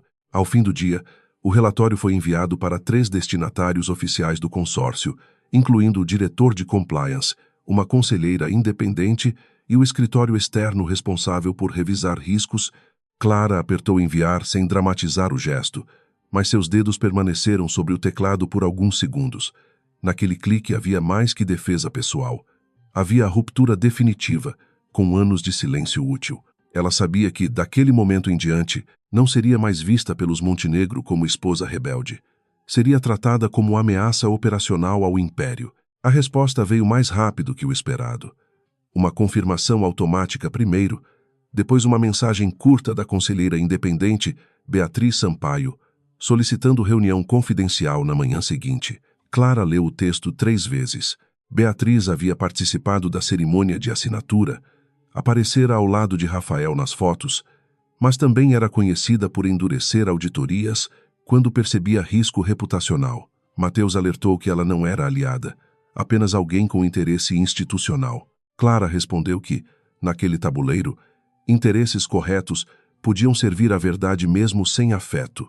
Dona Isadora também se movia. Naquela noite, um homem elegante apareceu na pensão de Celina pedindo um quarto, embora seu sapato caro e sua mala vazia denunciassem outra finalidade. Celina o atendeu com falsa cordialidade e cobrou adiantado. Minutos depois, percebeu que ele fazia perguntas demais sobre Clara, horários das crianças e visitas recebidas. Em vez de confrontá-lo, levou-lhe uma toalha e memorizou o nome no documento apresentado. Depois ligou para Mateus. Celina aprendera tarde na vida que coragem. Para sobreviver, precisava andar de mãos dadas com prudência. Mais tarde, o mesmo homem tentou falar com ela na cozinha. Ofereceu comprar a pensão por um valor acima do mercado, dizendo que investidores buscavam imóveis naquela região. Celina mexia a sopa sem olhar diretamente para ele. Perguntou por que investidores tão generosos apareciam justamente depois da chegada de uma mãe com 3 filhos. O homem sorriu e disse que coincidências moviam bons negócios. Celina respondeu que maus negócios também. Na manhã seguinte, sua declaração sobre a proposta estaria anexada a uma nova notificação de Mateus. Clara ficou furiosa ao saber da pressão contra Celina, mas não demonstrou diante das crianças. A dona da pensão, porém, percebeu a tensão em seus ombros e lhe disse que não era porcelana. Clara segurou sua mão e pediu desculpas por levar perigo àquela casa. Celina rejeitou o pedido com firmeza. Disse que gente como Isadora contava justamente com a vergonha dos outros para isolar suas vítimas. Se cada pessoa ameaçada recuasse, os poderosos nunca precisariam levantar a voz. Clara ouviu e sentiu a própria solidão diminuir um pouco. A reunião com Beatriz Sampaio ocorreu em um prédio de vidro, discreto por fora e vigiado por dentro. Clara entrou acompanhada de Mateus, vestindo a mesma camisa branca, agora passada por Celina, com cuidado quase cerimonial. Beatriz era uma mulher de cabelos grisalhos curtos, olhar direto e nenhuma paciência para enfeites. Ao apertar a mão de Clara, não ofereceu condolências. Pediu fatos. Clara gostou dela por isso. Durante 2 horas, apresentou linha do tempo, versões de documentos, mensagens de Caio e vínculos entre consultorias e operadores de Isadora. Beatriz escutou sem interromper muito. Às vezes fazia perguntas pontuais, pedindo número de página, origem do arquivo ou data exata de recebimento. Clara respondia com precisão, e Mateus observava a conselheira deixar de ver uma esposa em conflito para reconhecer uma especialista. Quando o áudio de Álvaro mencionando que Clara precisava ser afastada foi reproduzido, Beatriz não mudou o rosto, mas fechou a caneta com força. Disse apenas que aquilo exigiria uma sessão extraordinária do comitê. Rafael e os representantes Montenegro seriam chamados para prestar esclarecimentos. Rafael recebeu a convocação no meio de uma visita supervisionada com os filhos. Estava em uma sala neutra, com brinquedos de madeira e uma assistente social anotando discretamente as interações. Thomas correu para abraçar. Helena ficou hesitante e Lucas permaneceu sentado, observando. Rafael tentou contar uma história engraçada, mas seu telefone vibrou sobre a mesa. Ao ler a mensagem, perdeu a cor. Lucas notou. O menino não sabia o conteúdo, mas entendeu que a verdade que a mãe carregava começava a chegar ao pai. Dona Isadora reagiu com desprezo estudado à convocação. Disse que comitês serviam para parecer sérios antes de obedecer ao dinheiro. Álvaro, menos confiante, alertou que Beatriz Sampaio não era facilmente dobrável e que a presença de documentos anteriores à assinatura complicava a narrativa. Isadora respondeu que toda a narrativa podia ser substituída se a testemunha certa desmoronasse. Mandou localizar Caio novamente e oferecer o dobro. Se recusasse, haveria meios legais de acusá-lo de roubo de arquivos. Álvaro assentiu, mas percebeu que a matriarca começava a confundir controle com invulnerabilidade. Caio apareceu na pensão ao anoitecer, pálido, tremendo, dizendo que recebera proposta de emprego, dinheiro e uma ameaça velada de processo criminal. Clara o recebeu no escritório de Celina, sem prometer proteção que não podia garantir. Mateus explicou as opções legais, incluindo registro formal de colaboração e entrega dos arquivos ao comitê por canal seguro. Caio chorou de vergonha, dizendo que deveria ter denunciado antes. Clara respondeu que muita gente só consegue ser corajosa quando encontra alguém disposto a não deixá-la sozinha. Aquela frase pareceu sustentá-lo. Na véspera da sessão extraordinária, Marina avisou que outros 2 fornecedores haviam confirmado cláusulas abusivas no projeto Montenegro. Um deles, quase assinaram um contrato que o deixaria responsável por perdas causadas por atrasos administrativos do consórcio. Clara conectou esses relatos ao relatório principal. O quadro estava se tornando amplo demais para ser reduzido a rancor conjugal. Ainda assim, ela sabia que Isadora tentaria exatamente isso. Transformar uma auditoria em drama doméstico era sua última muralha. Clara preparou respostas curtas, técnicas e impossíveis de distorcer facilmente. A sessão ocorreu em uma sala ampla, sem câmeras públicas, mas cheia de pessoas acostumadas a decidir destinos milionários com expressões civilizadas. Rafael sentou-se ao lado dos advogados e de Álvaro. Dona Isadora apareceu como representante institucional da família, impecável em um terno claro, seu rosto sereno como mármore. Quando Clara entrou, alguns olhares a mediram de cima a baixo, procurando fragilidade, ressentimento ou descontrole. Encontraram apenas uma mulher cansada, firme, carregando uma pasta organizada. Isso foi suficiente para alterar a temperatura invisível da sala. Beatriz abriu os trabalhos e explicou que a sessão trataria de inconsistências documentais, riscos de integridade e possíveis alterações não autorizadas em anexos financeiros após revisão técnica. Isadora tentou interromper, dizendo que Clara não possuía cargo formal no projeto e que seu envolvimento resultava de acesso doméstico indevido. Beatriz respondeu que a origem da informação seria analisada separadamente, mas a materialidade dos documentos exigia resposta. Clara não sorriu, embora aquela frase marcasse a primeira rachadura pública na autoridade de Isadora. A sala começava a ouvir fatos, não sobrenomes. Clara foi chamada a apresentar a linha do tempo. Falou em português claro, sem jargões desnecessários, explicando como a minuta inicial protegia fornecedores, condicionava pagamentos a entregas verificáveis e impedia transferências para intermediários sem equipe operacional. Depois mostrou a versão final enviada ao consórcio, em que garantias haviam sido deslocadas, consultorias recém-criadas recebiam taxas antecipadas e responsabilidades eram empurradas para empresas menores. Cada diferença era pequena isoladamente, mas juntas formavam uma estrada para desvio. Alguns diretores trocaram olhares. Rafael sentiu o ar faltar. Álvaro tentou reduzir as alterações a ajustes comerciais comuns. Clara pediu autorização para responder e, quando Beatriz permitiu, abriu a planilha de vínculos societários preparada por Irene.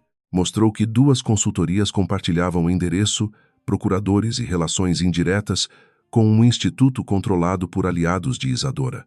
Apresentou o áudio em que Álvaro mencionava a necessidade de afastar, lá antes que comparasse documentos. A voz dele ecoou na sala com clareza suficiente para transformar elegância em constrangimento. Álvaro afirmou que a gravação fora tirada de contexto. Beatriz pediu que explicasse o contexto. Ele não conseguiu. Falou de pressa, bastidores, competitividade, linguagem informal. Quanto mais explicava, mais expunha a estrutura que tentava ocultar.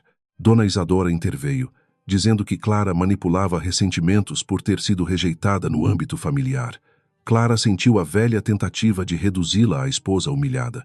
Respirou uma vez e respondeu que sua situação familiar seria tratada no tribunal competente, mas que as páginas diante do comitê não tinham emoções, apenas datas, assinaturas, contas e beneficiários. A frase silenciou a sala por um tempo precioso. Rafael foi questionado sobre quando soube das alterações. Ele olhou para a mãe, depois para Clara, depois para o contrato projetado na tela. Mentir completamente exigiria uma convicção que já não possuía. Disse que confiara na equipe e que não acompanhara cada detalhe técnico. Era uma confissão parcial de incompetência, menos perigosa que admitir cumplicidade, mas devastadora para a imagem de visionário construída na cerimônia. Clara não comemorou. Viu apenas o homem que escolhera a vaidade tantas vezes que agora mal conseguia reconhecer a própria responsabilidade. Dona Isadora percebeu a hesitação do filho e tentou assumir o controle. Disse que nenhum pagamento irregular fora realizado, que a assinatura apenas autorizava etapas futuras e que qualquer falha poderia ser corrigida internamente sem destruir um projeto que beneficiaria milhares de empregos. Clara respondeu que exatamente por haver milhares de empregos em risco, era necessário interromper a estrutura antes que trabalhadores pagassem por decisões tomadas em salas fechadas. Beatriz pediu a suspensão preventiva dos repasses vinculados às consultorias e abertura de auditoria externa independente. A decisão caiu como uma sentença provisória. O contrato de 450 milhões de dólares não foi cancelado naquela tarde, mas foi congelado em seus pontos mais lucrativos para a rede Montenegro. Pagamentos antecipados ficaram bloqueados, anexos seriam revisados e todas as empresas intermediárias precisariam comprovar capacidade real. Marina não estava na sala, mas receberia mais tarde a confirmação de que uma auditoria interna fora aberta. Para o mercado, seria apenas uma nota técnica. Para Isadora, era a primeira porta de seu império sendo trancada por mãos que não podia comprar de imediato. Ao fim da sessão, Rafael alcançou Clara no corredor. Parecia menor, como se o terno tivesse sido feito para outro homem. Disse que não sabia de tudo. Clara acreditou em parte. A ignorância dele fora conveniente, cultivada, confortável. Ela respondeu que não saber quando se escolhe, não perguntar também produz vítimas. Rafael tentou falar dos filhos, prometeu cooperar, pediu tempo. Clara disse que tempo era o que ele tivera durante anos para ser pai, marido e homem íntegro. Agora teria apenas consequências e escolhas tardias. Dona Isadora saiu por outra porta, escoltada por Álvaro, mas antes olhou para Clara através do vidro do corredor. Não havia derrota em seu rosto, apenas uma fúria contida que prometia novas investidas. Clara sustentou o olhar. Não sentiu prazer, sentiu a gravidade de quem sabe que feras acuadas ainda mordem. Contudo, pela primeira vez desde a noite da chuva, a matriarca Montenegro compreendeu que a nora expulsa sem dinheiro não caminhava sozinha. Documentos, testemunhas e fatos agora formavam ao redor dela uma muralha crescente. Quando Clara voltou à pensão, as crianças correram para a porta.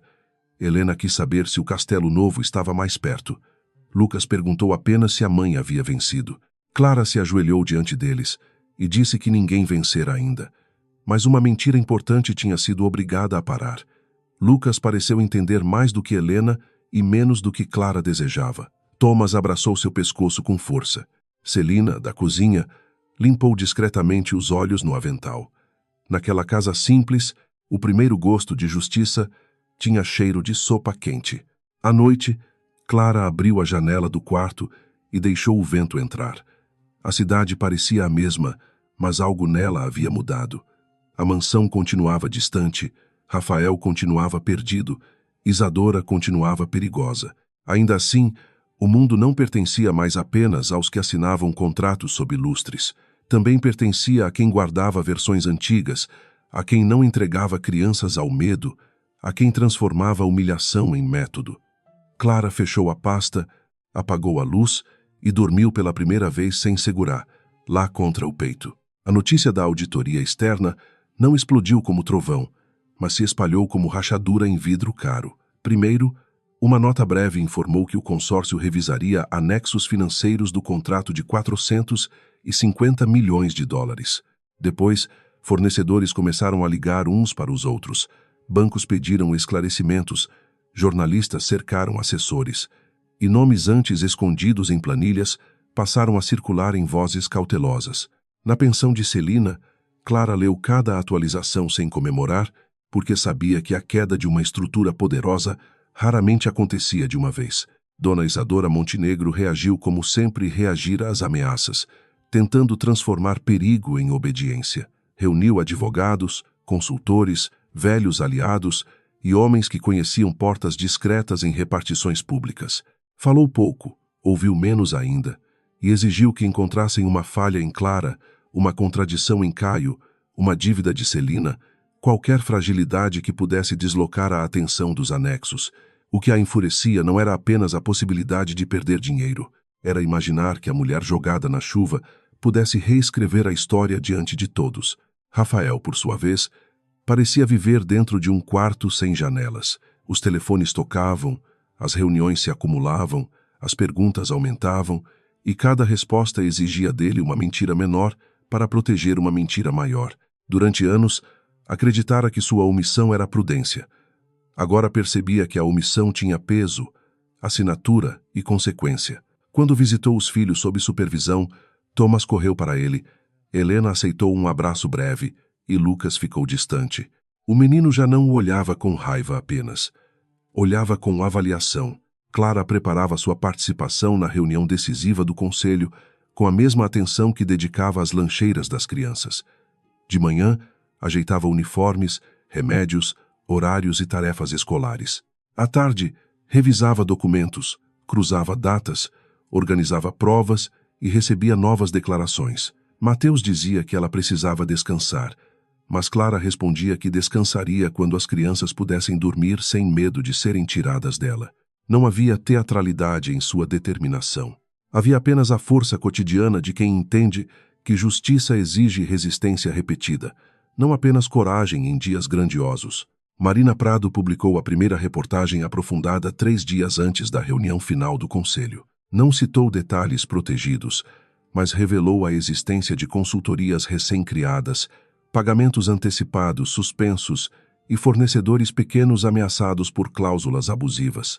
A matéria evitava transformar Clara em vítima sentimental, mas mencionava uma especialista sem cargo formal que alertara o consórcio sobre riscos graves. Dona Isadora leu o texto como se cada palavra fosse uma bofetada pública. Rafael leu como quem encontra, impresso em tinta escura, o retrato de sua covardia. A reação do mercado foi imediata. O contrato não estava morto, mas sua aura de triunfo desaparecera. Investidores pediram governança reforçada. Bancos recusaram liberar garantias sem nova verificação. E o consórcio internacional exigiu a substituição de todos os intermediários sem capacidade comprovada. Álvaro Meirelles tentou desaparecer por 2 dias, alegando problema de saúde. Caio, protegido por declaração formal, entregou novos arquivos à auditoria. Irene confirmou vínculos societários que antes pareciam apenas suspeitas. Cada peça se encaixava, e o desenho final era mais feio do que Clara imaginara. Na noite anterior à reunião decisiva, Rafael apareceu na pensão sem avisar. Celina o barrou na entrada com uma firmeza que nenhum segurança da mansão teria demonstrado melhor. Clara desceu quando soube, não por pena, mas porque sabia que conversas finais às vezes revelavam verdades úteis. Rafael estava abatido, com barba por fazer e olhos de quem finalmente dormia pouco por culpa, não por ambição. Pediu para falar a sós. Clara recusou. Disse que, depois de tantas distorções, nenhuma palavra entre eles deveria nascer sem testemunha.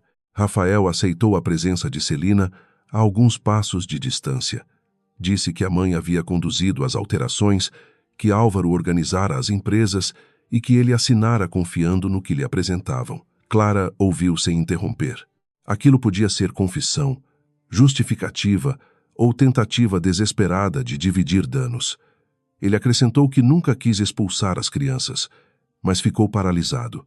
Clara sentiu a dor antiga se mover, porém não permitiu que ela conduzisse sua resposta. Disse que paralisia também escolhe lado quando a porta se fecha diante de um filho.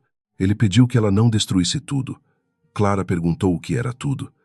A fortuna da família, a imagem dele, a casa onde ela fora humilhada, ou o projeto que poderia ser salvo se os corruptos fossem removidos. Rafael não respondeu.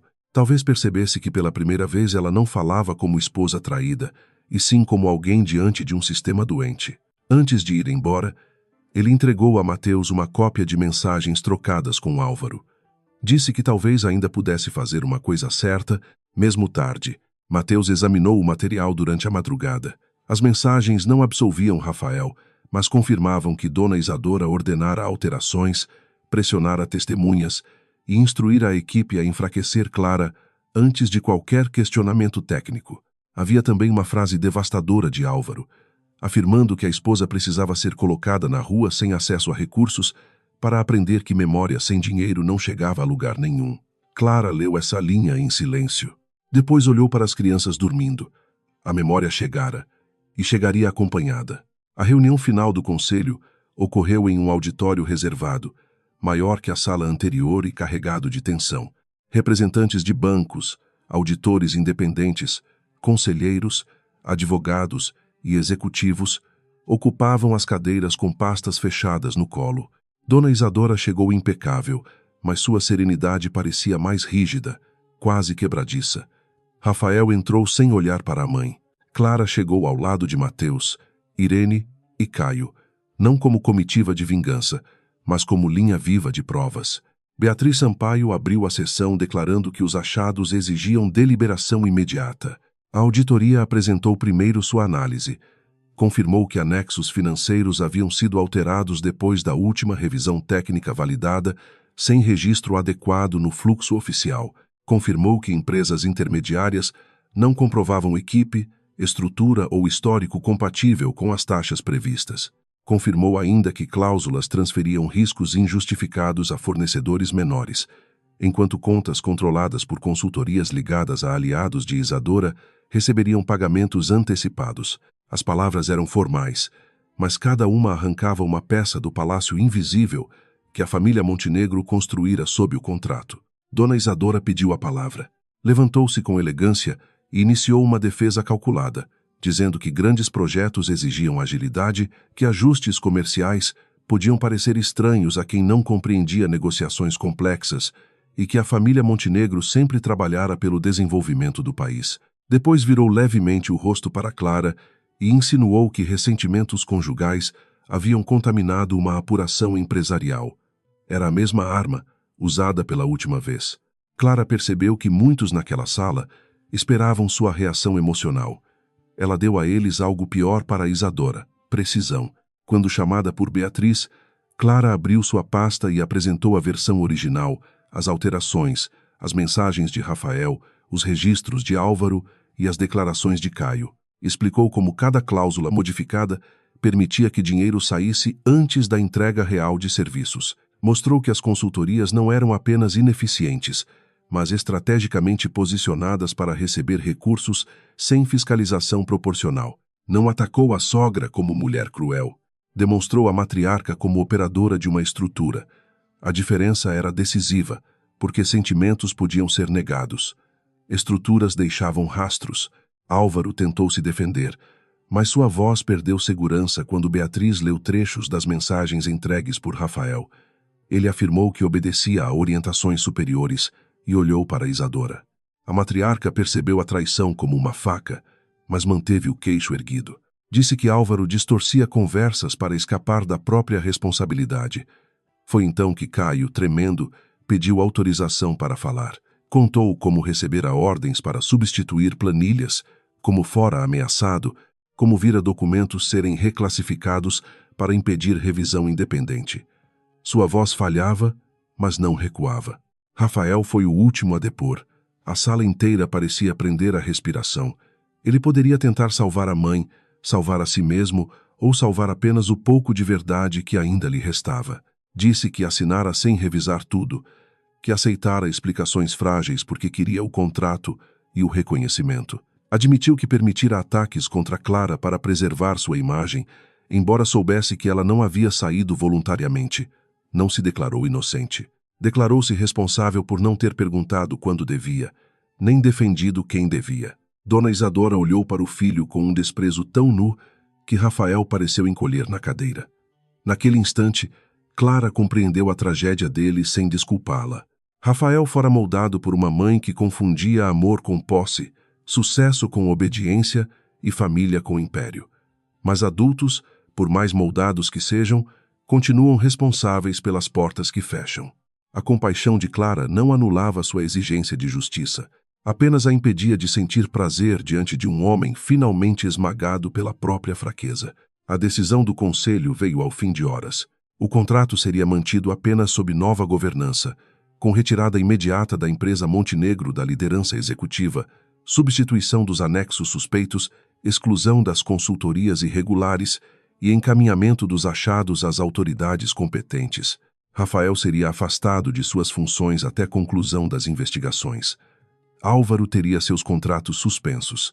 Dona Isadora perderia qualquer assento consultivo ligado ao projeto. Para muitos, era linguagem administrativa. Para a família Montenegro, era a queda do altar onde haviam sacrificado a verdade por anos. Quando a sessão terminou, jornalistas já aguardavam do lado de fora.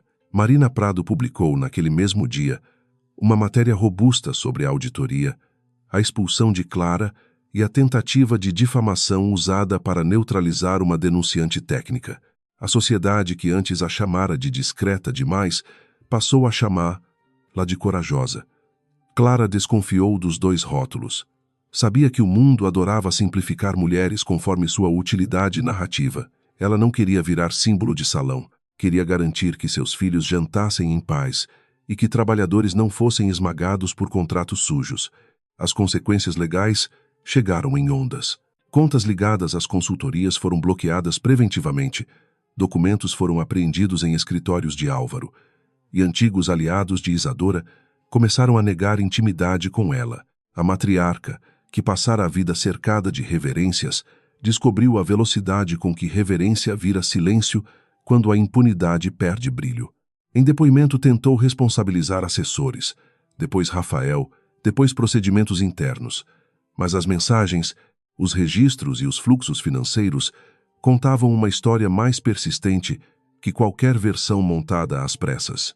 No processo de família, a postura de Rafael também mudou, ainda que tarde. Aceitou pensão, divisão patrimonial justa, guarda principal com Clara e um plano gradual de convivência com os filhos, condicionado a acompanhamento familiar. Clara não o perdoou como quem apaga o passado. Apenas recusou transformar as crianças em campo de batalha eterno. Lucas demorou a aceitar encontrá-lo sem tensão. Helena perguntou várias vezes se a avó voltaria a gritar. Thomas, pequeno demais para organizar memórias, reagia ao pai com afeto simples, e isso talvez dosse mais. Clara alugou, 2 meses depois, um apartamento pequeno perto da escola das crianças. Não tinha jardim de mármore nem escadaria imponente, mas recebia sol pela manhã e possuía uma mesa grande na cozinha. Celina ajudou na mudança, trazendo panelas, cobertores e a boneca sem braço, agora oficialmente chamada de Princesa Valente. Lucas escolheu o canto para estudar. Helena colou desenhos na parede. Thomas correu de um cômodo a outro, como se cada metro quadrado fosse uma conquista. Clara observou tudo e sentiu a palavra lar voltar devagar. Profissionalmente, sua vida também se abriu de modo inesperado. Beatriz Sampaio a convidou para atuar como consultora independente em revisão de contratos de impacto social, com autonomia e registro formal de autoria. Irene brincou que Clara finalmente seria paga por salvar empresas de seus próprios arrogantes. Mateus, agora amigo além de advogado, ajudou a estruturar sua nova fase com cuidado legal. Clara aceitou o trabalho não para provar valor aos Montenegro, mas porque compreendeu que sua competência não precisava mais se esconder atrás do sobrenome de ninguém. Rafael vendeu parte de seus bens para cumprir acordos e enfrentar custos jurídicos. A mansão Montenegro ficou silenciosa, sem festas, sem fotógrafos, sem crianças correndo nos corredores. Dona Isadora continuou negando culpa até onde pôde, mas seu círculo encolheu. Quando foi chamada formalmente a responder por manipulação documental e tentativa de obstrução, apareceu diante das câmeras com o mesmo terno claro da reunião, porém sem a aura de intocável. Clara viu a imagem pela televisão e desligou antes que as crianças entrassem na sala. Uma tarde, Lucas perguntou se a mãe estava feliz porque a avó havia perdido. Clara pensou antes de responder. Disse que felicidade não nascia da queda dos outros, mas da possibilidade de viver sem ajoelhar diante de mentiras. Lucas ficou em silêncio. Depois perguntou se coragem sempre doía tanto. Clara sorriu com ternura. Disse que coragem doía quando arrancava alguém de lugares conhecidos, mas também abria espaço para respirar. O menino assentiu, talvez sem entender tudo, mas entendendo o suficiente para crescer diferente do pai. O projeto dos portos e estradas, reestruturado sob nova fiscalização, começou meses depois em escala menor, mas mais limpa. Pequenos fornecedores receberam contratos revisados, trabalhadores tiveram garantias claras e pagamentos passaram a depender de entregas verificadas. Clara visitou uma das primeiras obras como consultora, usando capacete branco e botas simples, enquanto engenheiros lhe explicavam prazos. Ao olhar máquinas movendo terra sob o sol forte, ela pensou na noite da chuva. O mesmo contrato que tentaram usar como monumento de arrogância tornara-se prova de que estruturas podiam ser corrigidas. No aniversário de Thomas, o apartamento ficou cheio de balões, bolo caseiro e risadas. Celina trouxe salgados, Irene trouxe livros. Mateus apareceu com um caminhão de brinquedo que fez o menino gritar de alegria. Rafael veio mais tarde, autorizado por Clara e observado com prudência por Lucas. Não houve reconciliação milagrosa, nem abraço que apagasse tudo. Houve uma convivência possível, limitada pela verdade. Rafael entregou presentes simples e pediu ao filho mais velho que lhe ensinasse as regras de um jogo. Lucas hesitou, depois aceitou. Clara observou aquela cena da cozinha, segurando uma xícara de café. Não sentiu a antiga necessidade de controlar cada ferida, nem a ilusão de que todos seriam transformados pela dor. Algumas pessoas aprendiam, outras apenas perdiam. O que importava era que seus filhos não estavam mais na rua, não dependiam do humor de uma matriarca, não viviam sob lustres que iluminavam humilhações. Eles tinham uma mesa, rotinas, escola, risadas e uma mãe que lhes ensinara, com o próprio corpo cansado, que dignidade não se negocia. Naquela noite, depois que os convidados foram embora e as crianças dormiram entre brinquedos espalhados, Clara abriu a janela da sala. A cidade brilhava sem luxo, feita de apartamentos, ônibus, vozes distantes e vidas comuns insistindo em continuar. Ela lembrou a porta da mansão se fechando, a chuva no rosto, a mala pesada, a mão de Lucas procurando a sua. Não desejou voltar para mudar aquela noite. Ela fora cruel, mas também reveladora. Tirara de Clara uma ilusão e lhe devolvera a si mesma. Sobre a mesa, havia o primeiro contrato assinado por sua nova consultoria, com seu nome no lugar certo, visível, reconhecido. Clara passou os dedos pela assinatura e pensou que nenhum valor, nem mesmo 450 milhões de dólares, comprava a paz de saber quem se era quando tudo parecia perdido. Do quarto, Helena chamou pela mãe, sonolenta. Clara apagou a luz, foi até os filhos e se deitou por alguns minutos entre eles. Lá fora, a cidade seguia. Dentro, enfim, ninguém tinha medo da porta.